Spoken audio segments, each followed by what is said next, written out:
Hello, everyone. Welcome to another episode of Learn English with Podcast Conversation. I'm so glad you're here with me today. I'm your host. Today, we have a fun and exciting episode planned. We'll talk about interesting stories, ask some questions, and have a lot of fun while learning English. So, sit back, relax, and let's get started.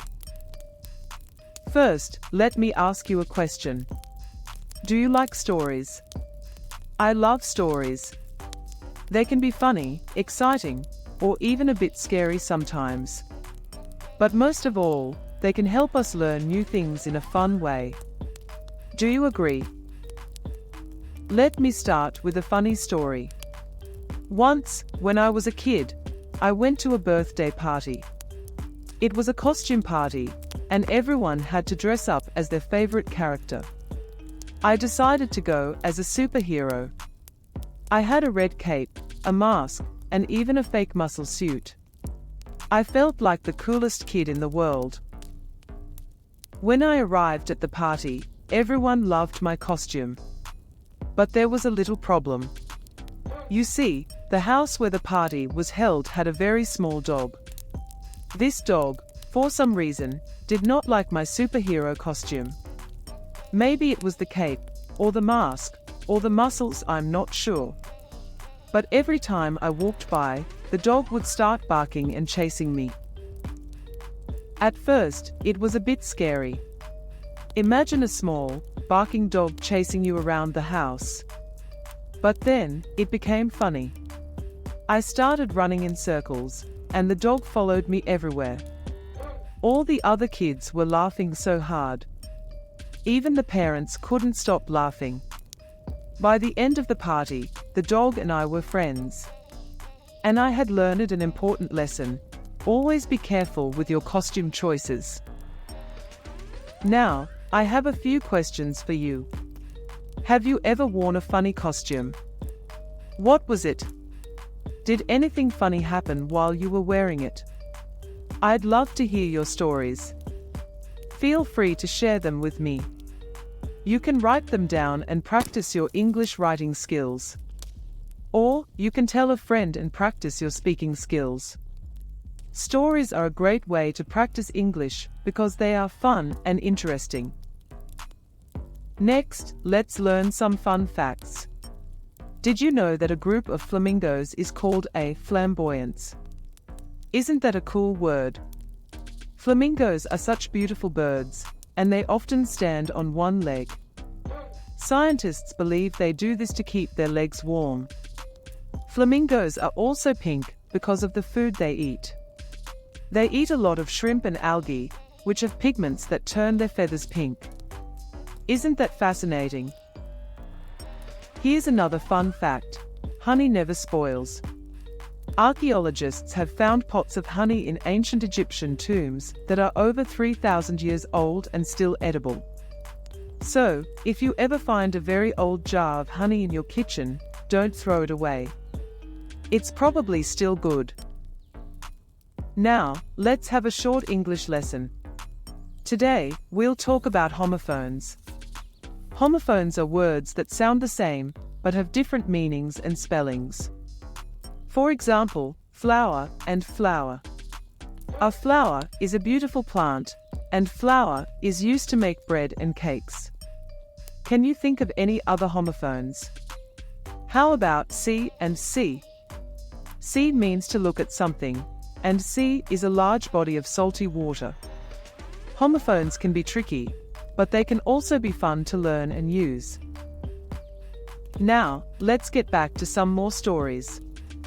Have you ever heard of a place where it rains fish? Yes, you heard that right, raining fish. There is a small town in Honduras called Euro where, once or twice a year, fish fall from the sky. This strange event is called lluvia de peces, which means rain of fish in Spanish. Scientists believe this happens because of strong winds or water spouts that lift the fish from rivers or oceans and then drop them over the town. The people of Euro see it as a miracle and celebrate it every year. Isn't that an amazing story? I think it's time for some jokes. Jokes are a great way to practice English because they make us laugh and think. Here are a few of my favorite jokes. Why don't scientists trust atoms? Because they make up everything. What do you call fake spaghetti? An impasto. Why did the Scarecrow win an award? Because he was outstanding in his field. Did those jokes make you laugh? I hope so. Laughter is the best medicine, and it's a great way to make learning English enjoyable. Let's go on a little adventure. Imagine you are an explorer in a dense jungle. The trees are tall, and the air is filled with the sounds of birds and animals. You are searching for a hidden treasure. You have a map, but it's old and faded. You walk through the jungle, following the map as best as you can. Suddenly, you hear a rustling in the bushes. What could it be? You move closer, carefully, and find a small, cute monkey. The monkey looks at you with curious eyes and then jumps onto your shoulder. It seems to like you.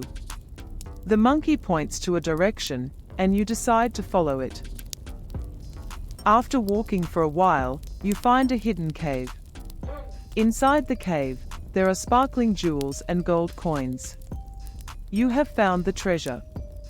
But the best part of the adventure is your new friend, the monkey. You decide to name it Coco. Coco the monkey becomes your companion on many more adventures. Did you enjoy that little adventure? Imagining stories can be a fun way to practice English and improve your imagination. Do you like music? Music is a fantastic way to learn English. Songs can help you remember words and phrases because they are catchy and fun. Here's a simple song you can sing along with. Twinkle, twinkle, little star, how I wonder what you are. Up above the world so high, like a diamond in the sky. Twinkle, twinkle, little star, how I wonder what you are. This song is great for practicing pronunciation and rhythm. Try singing it a few times and see how much you can improve. Let's think about some more questions. What is your favorite food? Can you describe it in English? For example, my favorite food is pizza. It's a round, flat bread topped with tomato sauce, cheese, and various toppings like pepperoni, mushrooms, and olives. I love how the cheese melts and stretches when it's hot. What about you? Another question, what do you like to do in your free time? Do you like reading, playing sports, or maybe painting? Try to describe your hobby in English. For example, if you like reading, you can say, I like reading books. My favorite genre is mystery because I enjoy solving puzzles and finding out who did it. Do you like animals? I love animals. They can be so funny and cute. Here's a funny animal story. There was a cat named Whiskers who loved to climb trees. One day, Whiskers climbed a very tall tree in the park. But when it was time to come down, Whiskers got scared and couldn't move. People tried to coax Whiskers down with treats and toys, but nothing worked. Finally, a brave firefighter arrived with a big ladder. He climbed up to rescue Whiskers. When he reached the top, Whiskers jumped onto his shoulder and started purring loudly. The firefighter carefully brought Whiskers down, and everyone cheered. Whiskers became a local hero, and the firefighter received a special thank you card from Whiskers, with a little paw print on it. Isn't that a sweet story? Before we end today's episode, I want to share some tips for learning English. Learning a new language can be challenging, but it can also be very rewarding. Here are some tips to help you. Practice every day, even if it's just for a few minutes. Try to practice English every day. Consistency is key. Watch English movies and TV shows. This can help you improve your listening skills and learn new vocabulary. Read books and articles in English. Start with simple books and gradually move to more complex ones. Speak with native speakers. If you have the opportunity, try to speak with native English speakers. This can help you improve your speaking and listening skills. Use language learning apps. There are many great apps that can help you learn English in a fun and interactive way. Well, that brings us to the end of today's episode. I hope you enjoyed it and learned something new. Remember, learning English can be fun and exciting. Don't be afraid to make mistakes, it's all part of the learning process. Keep practicing, keep smiling, and keep having fun with it. Thank you so much for joining me today. I can't wait to see you in the next episode. Until then, take care and happy learning.